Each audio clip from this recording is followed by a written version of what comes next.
라이드 앤 딜라이트 말씀 묵상의 시간입니다. 사랑하는 주님, 오늘도 새날을 열어주시니 감사합니다. 모든 시간과 역사의 주인이신 아버지 하나님, 제게 주신 삶의 모든 순간을 주님을 의지하고 주님과 동행하도록 말씀으로 나를 다스려 주시고 말씀으로 충만하게 하옵소서. 조급함을 버리게 하시고 지혜와 분별력으로 여유를 갖게 하옵소서. 형제 자매와 이웃의 삶을 돌아보는 사랑을 잃지 않게 하시고 이 땅에 주님의 진리의 빛을 비추며 살게 하옵소서. 성령께서 내 삶에 충만히 거하시기를 기도합니다. 예수님 이름으로 기도드립니다. 아멘. 오늘은 전도서 3장 1절에서 22절까지 말씀을 함께 읽고 묵상하겠습니다. 전도서 3장의 말씀입니다. 모든 일에는 다 때가 있다. 세상에서 일어나는 일마다 알맞은 때가 있다. 태어날 때가 있고 죽을 때가 있다. 심을 때가 있고 뽑을 때가 있다. 죽일 때가 있고 살릴 때가 있다. 허물 때가 있고 세울 때가 있다. 울 때가 있고 웃을 때가 있다. 통곡할 때가 있고 기뻐 춤을 출 때가 있다. 돌을 흩어버릴 때가 있고 모아들일 때가 있다. 껴안을 때가 있고 껴안는 것을 삼갈 때가 있다. 찾아 나설 때가 있고 포기할 때가 있다. 간직할 때가 있고 버릴 때가 있다. 찢을 때가 있고 꿰맬 때가 있다. 말하지 않을 때가 있고 말할 때가 있다. 사랑할 때가 있고 미워할 때가 있다. 전쟁을 치를 때가 있고 평화를 누릴 때가 있다. 사람이 애쓴다고 해서 이런 일에 무엇을 더 보탤 수 있겠는가? 이제 보니 이 모든 것은 하나님이 사람에게 수고하라고 지으신 짐이다. 하나님은 모든 것이 제때에 알맞게 일어나도록 만드셨다. 더욱이 하나님은 사람들에게 과거와 미래를 생각하는 감각을 주셨다. 그러나 사람은 하나님이 하신 일을 처음부터 끝까지 다 깨닫지는 못하게 하셨다. 이제 나는 깨닫는다. 기쁘게 사는 것, 살면서 좋은 일을 하는 것. 사람에게 이보다 더 좋은 것이 무엇이랴? 사람이 먹을 수 있고 마실 수 있고 하는 일에 만족을 누릴 수 있다면 이것이야말로 하나님이 주시는 은총이다. 이제 나는 알았다. 하나님이 하시는 모든 일은 언제나 한결같다. 거기에다가는 보탤 수도 없고 뺄 수도 없다. 하나님이 이렇게 하시니 사람은 그를 두려워할 수밖에 없다. 지금 있는 것 이미 있던 것이고 앞으로 있을 것도 이미 있는 것이다. 하나님은 하신 일을 되풀이 하신다. 나는 세상에서 또 다른 것을 보았다. 재판하는 곳에 악이 있고 공의가 있어야 할 곳에 악이 있다. 나는 마음속으로 생각하였다. 의인도 악인도 하나님이 심판하실 것이다. 모든 일에는 때가 있고 모든 행위는 심판을 받을 때가 있기 때문이다. 나는 또 마음속으로 생각하였다. 하나님은 사람이 짐승과 마찬가지라는 것을 깨닫게 하시려고 사람을 시험하신다. 사람에게 닥치는 운명이나 짐승에게 닥치는 운명이 같다. 같은 운명이 둘 다를 기다리고 있다. 하나가 죽듯이 다른 하나도 죽는다. 둘 다 숨을 쉬지 않고는 못 사니 사람이라고 해서 짐승보다 나을 것이 무엇이냐? 모든 것이 헛되다. 둘 다 같은 곳으로 간다. 모두 흙에서 나와서 흙으로 돌아간다. 사람의 영은 위로 올라가고 짐승의 영은 아래 땅으로 내려간다고 하지만 누가 그것을 알겠는가? 그리하여 나는 사람에게는 자기가 하는 일에서 보람을 느끼는 것보다 더 좋은 것은 없다는 것을 알았다. 그것은 곧 그가 받은 몫이기 때문이다. 사람이 죽은 다음에 그에게 일어날 일들을 누가 그를 데리고 다니며 보여주겠는가? 전도서 3장은 성경을 모르는 사람들에게도 모든 일에는 때가 있다는 격언으로 잘 알려진 본문이죠. 세상은 이 때를 보면서 운명론에 빠지거나 또는 기회를 잘 잡아야 한다는 처세술로 해석하곤 합니다. 그러나 코엘렛이 말하는 때의 핵심은 주도권이 인간이 아닌 하나님께 있다는 점이죠. 오늘 읽었던 본문을 통해 코엘렛은 주권자이신 하나님을 신뢰할 때 어떻게 삶의 허무와 세상의 부조리를 극복하고 참된 까르페 디엠, 오늘을 즐겨라, 이 참된 까르페 디엠의 삶으로 나아갈 수 있는지 보여줍니다. 먼저 1절부터 11절까지를 보면 모든 때를 아름답게 하시고 영혼을 사모하게 하시는, 때의 목록과 인간의 한계에 대해서 말하고 있습니다. 코일렛은 날 때와 죽을 때, 허울 때와 세울 때 등 14쌍의 대조되는 때를 나열하고 있습니다. 인생에는 우리가 통제할 수 없는 수많은 계절이 찾아오죠.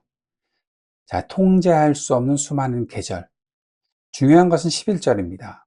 하나님은 모든 것이 제때에 알맞게 일어나도록 만드셨다. 더욱이 하나님은 사람들에게 과거와 미래를 생각하는 감각을 주셨다.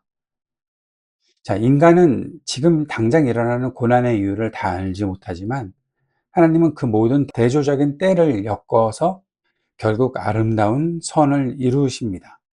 또한 인간에게 영원을 사모하는 마음을 주셨기 때문에 우리는 해 아래의 일시적인 성취에 안주하지 않고 해 위에 하나님을 바라보게 된다는 것입니다. 사람이 모든 것을 다 통제하고 싶어 하죠. 하지만 그것이 할 수 없는 일이죠. 통제할 수 없다는 것이 존재한다는 것, 그것이 우리 인간이 알아야 하는 아주 중요한 메시지라는 사실을 꼭 기억하고 그 안에서 바로 영원을 사모하는 마음을 가지고 우리 하나님을 바라보는 것이 필요하다는 것입니다. 두 번째는 12절부터 15절에 또 22절에 있는 하나님의 주권을 인정할 때 찾아오는 카르페 디엠을 말하고 있습니다. 먼저 전제는 인간의 무능함을 인정하는 것입니다. 인간은 하나님이 행하시는 일의 시종을 측량할 수 없습니다. 아무리 애를 써도 하나님의 계획을 더하거나 뺄 수 없다는 것입니다. 코엘렛은 이 무력감 앞에서 절망하는 대신 역설적인 결론을 하나 내리고 있습니다. 자, 미래가 하나님의 손에 있으니 인간이 할 수 있는 최선은 사는 동안에 기뻐하고 선을 행하는 것, 먹고 마시면서 수고함으로 낙을 누리는 것. 이것이 전도서가 말하는 까르페 디엠입니다. 불안을 버리고 오늘 일하는 하루를 하나님의 선물로 받아들이는 태도를 말하는 것이죠. 세 번째 보는 것은 16절에서 21절에 있는 세상의 부조리와 공평한 심판에 대한 말씀입니다. 재판장의 부조리와 죽음의 현실을 보고 있는데요. 이러한 세상의 모순을 코엘렛이 날카롭게 고발하고 있습니다. 정의가 있어야 할 재판정에 악이, 공의가 있어야 할 곳에 범죄가 있다는 거죠. 게다가 인간이나 짐승이나 결국 다 흙으로 돌아가는 공평한 죽음을 맞이한다는 것입니다. 이 본문에서 짐승의 영이 땅으로 내려간다라는 그것을 어떤 분들이 보고 요즘에 반려동물을 많이 키우시는데 어떡하냐고 막 그렇게 따지시는 분들이 계시는데 코일렛의 이야기는 누가 알겠느냐는 겁니다. 누가 알겠느냐. 사람들이 사람의 영은 하늘로 올라가고 짐승의 영은 땅으로 내려간다라고 그렇게 말하고 있는 세상에 이 말을 그게 진짜인지 누가 알겠느냐라고 말하는 거죠. 바로 그렇게 모두가 다 죽음을 맞이한다는 것에만 초점이 있는 것입니다. 자, 하나님이 살아계시다면 어떻게 이럴 수 있느냐는 탄식이 여기서 나오는 거죠. 그러나 코엘렛이 여기서 낙심합니까? 그렇지 않습니다. 모든 때를 주관하시는 하나님이 계시기 때문에 의인도 악인도 하나님이 심판하실 것이고 모든 일에는 때가 있고 모든 행위는 심판을 받을 때가 있기 때문이다 라고 선언하고 있습니다. 자, 지금 당장 눈앞의 부조리가 해결되지 않는다고 하더라도 영원한 재판장이신 하나님께서 그분의 때에 모든 것을 바로 잡으실 것을 믿는 믿음이 진짜 지혜라는 사실입니다. 오늘 이 말씀을 개인적으로 적용해 보면 먼저 개인적으로 내 인생의 타임라인을 하나님께 맡기자라는 적용을 해볼 수 있습니다. 우리는 흔히 내 뜻대로 내가 원하는 시기에 그런 때에 일이 풀리지 않으면 불안해하고 조급해지죠. 하지만 지혜자는 모든 때가 하나님의 손에 있음을 믿고 오늘에 충실합니다. 현재 내 인생에서 이해되지 않는 괴로운 때를 지나고 있지는 않습니까? 시련을 겪거나 상실을 겪거나 기다리고 있거나 하면서요. 그 모든 순간마저 결국 하나님께서 아름답게 빚으실 것을 신뢰하고 미래에 대한 불안 대신 오늘 나에게 주실 일상을 감사함으로 누리는 이 까르페 디엠을 실천할 수 있지 않겠습니까? 어떻게 실천할 수 있을지 한번 질문해 보면서 오늘 하루를 지냈으면 좋겠습니다. 두 번째는 공동체적인 적용입니다. 다른 계절을 지나는 지체들을 용납하는 공동체를 만들어 보는 건 어떻겠습니까? 본문은 울 때가 있고 웃을 때가 있고 슬퍼할 때가 있고 춤출 때가 있다고 말했죠. 자, 공동체 안에는 저마다 인생의 다른 계절을 지나가고 통과하고 있는 지체들이 존재하고 있잖아요. 자, 우리 소그룹이나 공동체에서 서로의 때를 어떻게 대하고 있습니까? 대책 없는 위로 또는 정죄? 그것이 있다면 그런 모든 것들 대신에 울고 있는 지체와 함께 울어주고 기뻐하는 지체와 함께 기뻐하고 각 사람을 향한 하나님의 때가 다름을 인정하고 기다려주는 따뜻한 공동체가 되면 어떨까요? 그렇게 되기 위해 우리가 무엇을 해야 할지 나누어 보는 것이 좋겠습니다. 세 번째는 사회적인 적용인데요. 사회의 부조리 앞에서 낙심하지 않는 공의의 통로로 살아가는 것입니다. 세상의 일터와 구조 속에서 정의가 무너지고 악인의 형통하는 모습을 보면 무력감과 분노를 느끼기가 쉽잖아요.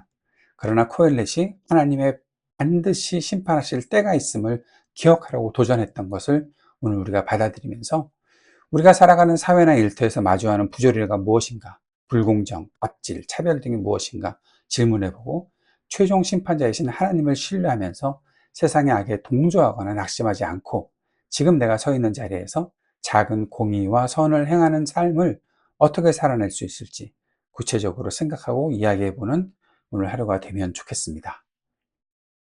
역사와 인생의 모든 계절을 주관하시는 하나님 아버지 앞에 내 뜻대로 내 인생의 때를 조종하려 했던 조급함과 불안을 내려놓읍시다. 당장 세상의 부조리와 내 삶의 고난을 다 이해할 수 없을지라도 결국 모든 것을 때를 따라 아름답게 하실 주님을 신뢰합시다. 심판의 주인이신 하나님을 바라보면서 오늘 우리에게 선물로 주신 지금 여기 here and now 이 삶을 기쁘게 누리고 선을 행하는 지혜자가 되기를 기도하며 살아가는 저와 여러분이 되기를 바랍니다. 주님께서 가르쳐 주신 기도 드리겠습니다. 하늘에 계신 우리 아버지, 아버지의 이름을 거룩하게 하시며 아버지의 나라가 오게 하시며 아버지의 뜻이 하늘에서와 같이 땅에서도 이루어지게 하소서. 오늘 우리에게 일용할 양식을 주시고 우리가 우리에게 잘못한 사람을 용서하여 준 것 같이 우리 죄를 용서하여 주시고 우리를 시험에 빠지지 않게 하시고 악에서 구하소서. 나라와 권능과 영광이 영원히 아버지의 것입니다. 아멘.